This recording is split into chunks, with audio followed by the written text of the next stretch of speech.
মুসলমান যারা ছেলেমেয়েরা গুলিতে মারা গেছে, তাদেরকে হত্যা করা হয়েছে, তাদেরকে কিভাবে অসম্মানজনকভাবে ভ্যান গাড়িতে উঠাইছে, মনে হয় যে কুকুর বিড়াল উঠাইতেছে এরকম। এরপরে শুধু সেখানে শেষ না, থানার সামনে নিয়ে এখানে আগুন জ্বালায় পেট্রোল দিয়ে লাশগুলো পোড়ায় দিচ্ছে। মুসলমানের লাশ পোড়ায় দেওয়া মানে আপনি একটা ভয়ঙ্কর চিন্তা করতে পারেন। আপনি হত্যার পরে কি প্রতিশোধ নিতে পারেন? মানুষকে খুন করার পর কি আর প্রতিশোধ নেওয়ার জায়গা থাকে? কেমন বাংলাদেশ এটা আমরা চাইলাম? কেমন প্রশাসন হয়েছে এটা? পশু তৈরি হয়েছে। এই যে আব্দুল্লাহ আল কাফিকে দেখলাম গতকালকে গ্রেফতার করেছে, পশু হয়ে গেছে এরা। কোন আইনে বিচার করলে এটা ন্যায্যতার বিচার হবে? আওয়ামী লীগের রাজনীতি যারা করেছে এবং আওয়ামী লীগের যারা দোসর রাজনৈতিক দল ছিল, বিশেষ করে জাতীয় পার্টি এবং 14 দল, তাদের ব্যাপারে আমরা বারবার বলেছি যে দিল্লির রাজনীতি যারা বাংলাদেশে গত 53 বছর ধরে করেছে, বিশেষ করে আওয়ামী লীগের বিপদকালীন বন্ধু হিসাবে যারা বি টিম আকারে সবসময় হাজির থেকেছে এবং বাংলাদেশকে দিল্লির স্বার্থ রক্ষা করবার জন্য পলিটিক্যাল স্পেস দিয়েছে, সেই দলের নাম হচ্ছে জাতীয় পার্টি। তারা আদতে আচারে ব্যবহারে ভদ্র হইতে পারে, ভালো মানুষ হইতে পারে, সৎ হইতে পারে, কিন্তু জাতীয় পার্টির রাজনীতিটা কিন্তু বাংলাদেশের স্বাধীনতা সার্বভৌমত্ব বিরোধী রাজনীতি। এই জাতীয় পার্টির প্রতিষ্ঠা হয়েছে কিন্তু শহীদ প্রেসিডেন্ট জিয়াউর রহমানের রক্তের উপর দাঁড়ায়। এটা মাথায় রাখতে হবে আমাদের। বাংলাদেশের সবচেয়ে সফল রাষ্ট্রপতি এবং সবচেয়ে দেশপ্রেমিক রাষ্ট্রনায়ক ছিলেন জিয়াউর রহমান সাহেব। তারপরে আমরা দেখেছি পুরো 9 বছরের স্বৈরশাসনের সময় জাতীয় পার্টি এবং আওয়ামী লীগ কীভাবে একজন আরেকজনের বি টিম হিসাবে কাজ করেছে। ঠিক একইভাবে আমরা দেখলাম গত 16 বছরে স্বৈরাচার এরশাদের 9 বছরেরটা ঠিক উল্টা হয়ে গেছে। ওখানে জাতীয় পার্টি এ টিম ছিল, আওয়ামী লীগ বি টিম ছিল। আর এইবারের ম্যাচে দেখলাম 16 বছরে আওয়ামী লীগ হচ্ছে এ টিম আর জাতীয় পার্টি 14 দল, এর ভিতরে কিছু ভণ্ড বাটপার ইসলামিক দলও আছে, মাইজ ভান্ডারি থেকে শুরু করে, এরা হচ্ছে আবার বি টিমের রোল প্লে করেছে। তাই যারা এই ধরনের একটা ফলস নির্বাচনে, ম্যান্ডেট ছাড়া নির্বাচনে, রাতের ভোটের নির্বাচনে কোনো না কোনো ফর্মে ছিল এবং এই অবৈধ সরকারকে বৈধতা দিয়েছে 16 বছর থেকে, তাদের কপালে ঠিক ওটাই ঘটা উচিত যেটা আওয়ামী লীগের কপালে ঘটবে। এখন আওয়ামী লীগের ব্যাপারে আমরা কি বলেছি? যেহেতু আওয়ামী লীগ বাংলাদেশের স্বাধীনতার ঘোষণাপত্রের সাথে বেইমানি করেছে, বাংলাদেশের গণতন্ত্র নির্বাচনের সাথে বেইমানি করেছে, আমাদের সংবিধানের প্রত্যেকটা কাঠামো মৌলিক অধিকারের সাথে বেইমানি করেছে, ম্যান্ডেট ছাড়া জোর করে ক্ষমতায় ছিল, বাংলাদেশের ইতিহাসের সবচেয়ে নৃশংসতম গণহত্যাগুলো এই আওয়ামী লীগের আমলে হয়েছে, তাদেরকে নিষিদ্ধ করবার মতো যথেষ্ট আইনি উপাদান বর্তমানে আমাদের রাষ্ট্রের সমাজে বিরাজমান আছে। করণীয় কি? করণীয় ক্ষেত্রে হচ্ছে আমরা দুইটা জিনিস দেখতে চাই। একটা হচ্ছে যেহেতু একটা প্রসেস ফলো করে এটা করতে হবে, আমরা বলছি না যে স্বরাষ্ট্র মন্ত্রণালয় যেভাবে জামাতকে নিষিদ্ধ করে একটা অর্ডিন্যান্স জারি করে দিয়েছে, একটা এক্সিকিউটিভ অর্ডার দিয়েছে, এই ফর্মে আওয়ামী লীগ অথবা জাতীয় পার্টি নিষিদ্ধ হোক। আমরা চাই এই গণহত্যা এবং আওয়ামী দুঃশাসনের ব্যাপারে একটা কমিশন গঠিত হোক, যেটা একটা উন্মুক্ত কমিশন হবে, আমেরিকা এবং ব্রিটেনে যেভাবে হয়, পাবলিক হিয়ারিং হবে, সেখানে জনগণ সেখানে গিয়ে মতামত দেবে, দেশের নাগরিক সমাজ, ছাত্র সমাজ, যারা আন্দোলনে ছিল, রাজনৈতিক দল, বুদ্ধিজীবী, সাংবাদিক, সবাই মতামত দেবে। সেই মতামতের উপরে ভিত্তি করে অন্তর্বর্তীকালীন সরকারকে সিদ্ধান্ত নিতে হবে যে আওয়ামী লীগ জাতীয় পার্টির রাজনীতি থাকবে কি থাকবে না, রাজনীতি প্রশ্ন। দ্বিতীয় বিষয় হচ্ছে আমরা যেটা ইতিমধ্যে বলেছি, যদি রাজনৈতিক দল আকারে তাদেরকে নিষিদ্ধ নাও করা হয়, যেহেতু আওয়ামী লীগ জাতীয় পার্টি 14 দল মিলে বাংলাদেশের জনগণকে 3টা নির্বাচন থেকে বঞ্চিত করেছে, 2014, 2018 এবং 2024, তাদেরকেও ন্যূনতম আগামী 3টা নির্বাচন থেকে বঞ্চিত করতে হবে। এটাই ইনসাফ। তাদেরকে নির্বাচন করতে দেয়া যাবে না।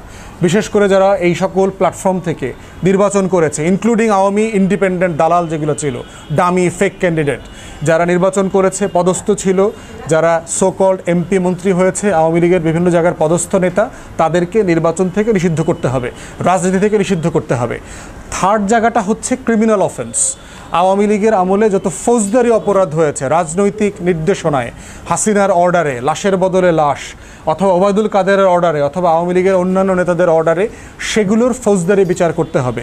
বিশেষ করে তাদের আমলে যে গণহত্যাগুলো হয়েছে, আন্তর্জাতিক মানবাধিকার অপরাধের যে ট্রাইব্যুনাল আছে, এটাকে যদি সংশোধন করবার প্রয়োজন হয়, সংস্কার করবার প্রয়োজন হয়, করে সেখানে জাতিসংঘের টেকনিক্যাল অ্যাসিস্ট্যান্স নিয়ে তাদেরকে ন্যায্যতার ভিত্তিতে বিচারের মুখোমুখি করতে হবে। আমরা বারবার বলেছি, আমরা 16 বছরের আওয়ামী ফ্যাসিবাদের কারো ব্যাপারে প্রতিশোধ এবং প্রতিহিংসায় যেতে চাই না। আমরা বিচার চাই, বিচার ইনসাফের ভিত্তিতে বিচার চাই।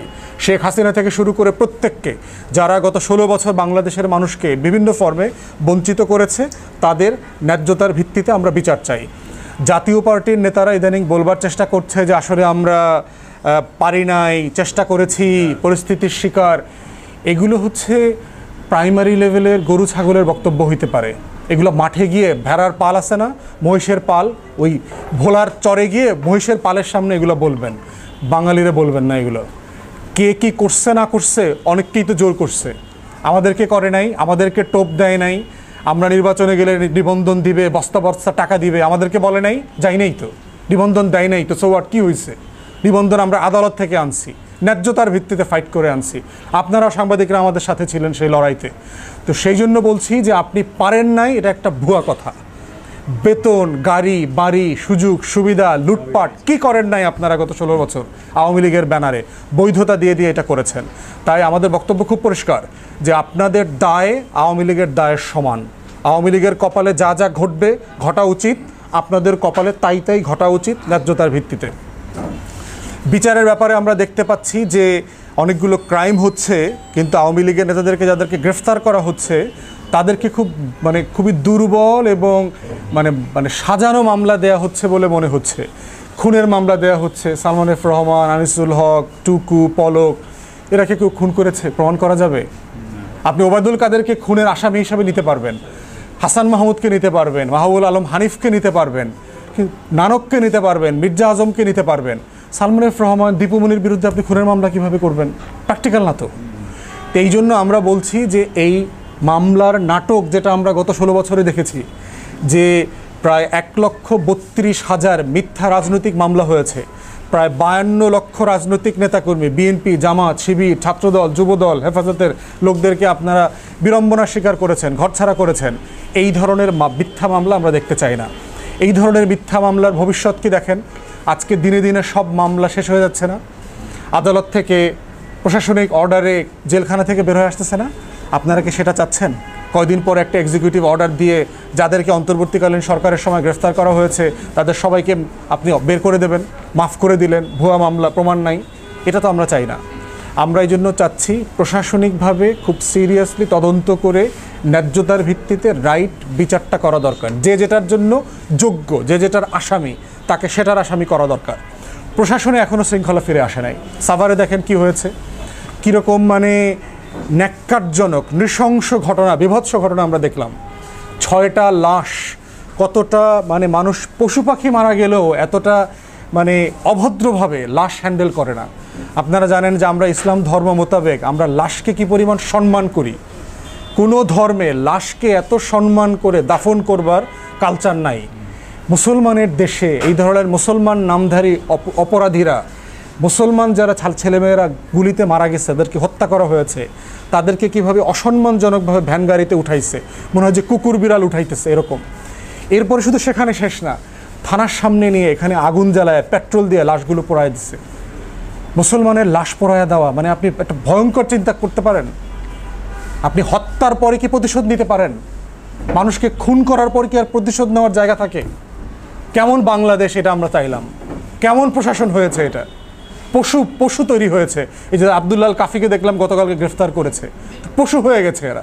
কোন আইনে বিচার করলে এটা ন্যায্যতার বিচার হবে? বাবা মা বলছে যে আমার ছেলের মুখের দিকে তাকানোর মতো অবস্থা ছিল না, পোড়া লাশ। একটা ছেলে দেখলাম ক্লাস 10 পর্যন্ত, সে সবসময় ক্লাসের ফার্স্ট বয় ছিল লোকাল স্কুলে, অত্যন্ত মেধাবী ছেলে।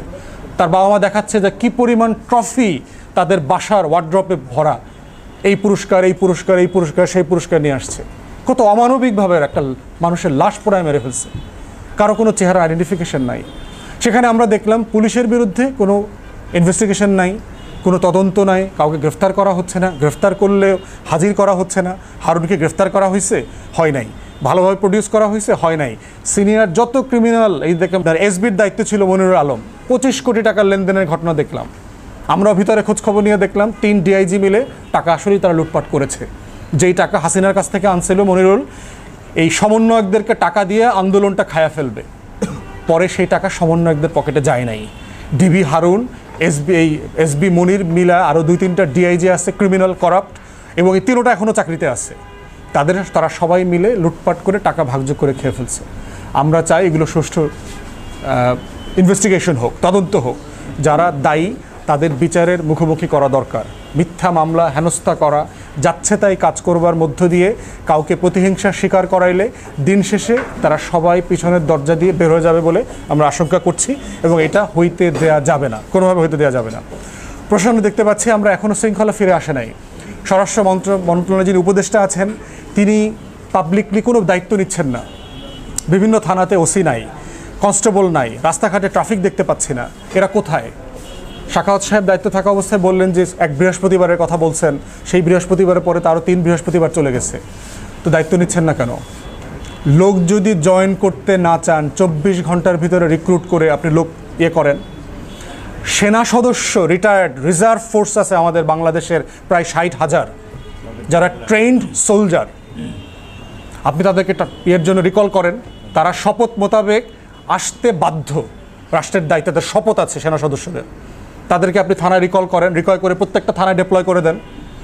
আমাদের বিএনসিসি আছে, স্কাউটের ভলান্টিয়ার্স আছে সারা বাংলাদেশে লক্ষ লক্ষ, তাদেরকে রিকল করেন, রাস্তায় নামায় দেন। রাজনৈতিক দলকে বলেন ভলান্টিয়ার প্রোভাইড করবার জন্য, তারা রাষ্ট্রের জন্য। আমরা তো রাস্তায় নেমেছি, আমাদের ছেলেমেয়েরা তো ট্রাফিক কন্ট্রোল করেছে, তাদেরকে করতে দেন।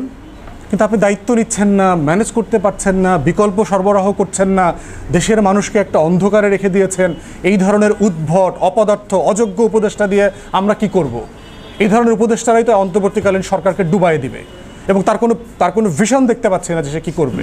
আনসার বিদ্রোহটা দেখেন কীরকম ম্যাল হ্যান্ডেল করেছে, সে হ্যান্ডেল করতে পারে নাই। তো এই জন্য আমরা মনে করছি যে সব জায়গাতে সিরিয়াস অ্যাডমিনিস্ট্রেটিভ ঘাটতি আমরা চোখে পড়ছে। অন্তর্বর্তীকালীন সরকার সফল করতে হবে, এটা আমাদের দায়, আমাদের শহীদদের রক্তের দায়। তারা সংস্কার, নতুন বাংলাদেশ গড়তে চেয়েছে। প্রত্যেকটা উপদেষ্টাকে মাথায় রাখতে হবে। চুপ্পুর কাছ থেকে শপথ নিয়েছেন মানে এটা না চুপ্পুর কাছে আপনার কোনো দায় আছে। আপনার দায় হচ্ছে হাজার হাজার শহীদের রক্তের কাছে দায়। প্রত্যেক দিন মনে রাখবেন, চুপ্পু আপনার কাছে অ্যাকাউন্টেবল না, আপনিও চুপ্পুর কাছে অ্যাকাউন্টেবল না। আপনার অ্যাকাউন্টেবিলিটি হচ্ছে বাংলাদেশের মানুষের কাছে, রাস্তায়, রাজপথে, লক্ষ লক্ষ তরুণের কাছে যারা আহত হয়েছে, নিহত হয়েছে। তাই সিরিয়াসলি এগুলো হ্যান্ডেল করেন, প্রশাসনে শৃঙ্খলা ফিরায় নিয়ে আসেন। খালেদা জিয়াকে 5টা মামলা থেকে মুক্ত করা হয়েছে, আমরা স্বাগত জানাই, কিন্তু এত দেরি হলো কেন? এগুলো তো স্বরাষ্ট্র মন্ত্রণালয়ের টোটাল একটা কমিশন করে ফেলা দরকার। আমরা প্রস্তাব করেছি যে দেশের বাইরে ইংল্যান্ডে আমরা দেখেছি যে ক্রিমিনাল কেসেস রিভিউ কমিশন আছে, যেখানে মিসক্যারেজ অফ জাস্টিস হয়, যেখানে বেইনসাফি হয়, এই ধরনের মামলাকে পুনর্মূল্যায়ন করবার কমিশন আছে। এই যে আমরা 1,32,000 মামলার কথা বলছি, সেই মামলাগুলোকে একটা কমিশনে পাঠায় রিভিউ করানো দরকার। কারণ এর ভিতরে অনেক খারাপ আসামিও কিন্তু আছে। কারণ গাড়ি তো জ্বলছে, বাসে তো আগুন কেউ না কেউ লাগাইছে, হয়তো সবাই আসামি না, মির্জা ফখরুল আগুন লাগায় নাই, অন্য কেউ লাগাইছে, আওয়ামী লীগের লোকটা লাগাইছে, অথবা যুবদল সাইজা ছাত্রলীগের কর্মী আসছে, কেউ তো গাড়িতে আগুন লাগাইছে, তার তো বিচার হতে হবে। কিন্তু আপনি জাতীয় নেতৃবৃন্দকে যেভাবে হেনস্থা করছেন সেগুলো রিভিউ করতে হবে, একটা প্রসেসের ভিতর থেকে করতে হবে। না হলে যেটা হবে যে আওয়ামী লীগ কিন্তু পুনর্বাসিত হয়ে যাবে বিভিন্ন ফর্মে। যারা স্যাবোটাজ করছে আওয়ামী লীগের, ছাত্রলীগের, যুবলীগের, স্বেচ্ছাসেবক লোকের, এই মানুষগুলো এই ফাঁক থেকে বের হয়ে যাবে। এই জন্য আমরা চাই একটা প্রসেসের ভিতর থেকে এই মামলাগুলো রিভিউ হোক, কমিশনের মাধ্যমে এটা হোক, এবং মিথ্যা মামলা যেন পুলিশ আর না করে, এই জায়গাতে একটা আইনি মেজার নেওয়া দরকার। এই যে লক্ষ লক্ষ মিথ্যা মামলা করেছে, পুলিশকে রিফর্ম করা দরকার, এই জায়গাগুলোতে তারা যেন দায়িত্ব না নেয়। তাই আমরা খালেদা জিয়ার মামলা প্রত্যাহারকে স্বাগত জানাচ্ছি, এবং এটা কন্টিনিউ করে যত মিথ্যা মামলা আছে সেগুলোকে কমিশনের মাধ্যমে রিজলভ করা হোক। সংবিধানের সংকটের ব্যাপারে যেটা আছে সেটা আজকে আমাদের ব্যারিস্টার সানি এই বিষয়ে কথা বলেছে, যে আমরা মনে করছি যে বর্তমান সংবিধানটা হাইব্রিড অবস্থায় আছে। এটা কি জীবিত, এটা কি মৃত, এটা কি পালিত হচ্ছে, এটা কি অমান্য করা হচ্ছে, এরকম অনেকগুলো বাস্তবতা আছে।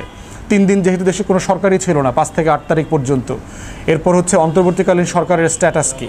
তো আমরা মনে করছি যে অর্ডিন্যান্স জারি করে রেট্রোস্পেক্টিভ ইফেক্টের মধ্য দিয়ে এই প্রত্যেকটা কাজের বৈধতা দেওয়া দরকার, এবং অন্তর্বর্তীকালীন সরকার যে সংস্কারগুলো করবেন সেগুলো যেন রাজনৈতিক দল ভবিষ্যতে পার্লামেন্ট গঠিত হবার পরে যেন তারা র্যাটিফাই করে দেন, তারা যেন এটা অ্যাকসেপ্ট করে নেন দেশের আইন এবং সংশোধিত বাস্তবতায়। এটা না করলে পরবর্তীতে তারা কিন্তু বিপদে পড়তে পারে। তাই অর্ডিন্যান্স জারি করে করে রেট্রোস্পেক্টিভলি এটাকে বৈধতা দিতে হবে, পাশাপাশি রাজনৈতিক দলের কাছ থেকেও এটার ব্যাপারে ইতিবাচক ওয়াদা লিখিতভাবে নিয়ে নিতে হবে পাবলিকলি, যেন পরবর্তীতে এই সংস্কারগুলো কোনোভাবে বাতিল না হয়ে যায়। খায়রুল হক টাইপের অথবা শামসুদ্দিন মানিকের মতো এরকম ফাউল বিচারপতিরা এসে যেন একটা কলমের খোঁচায় সকল সংস্কারকে হারায় না দেয়, সেটা আমরা সিরিয়াসলি চাই।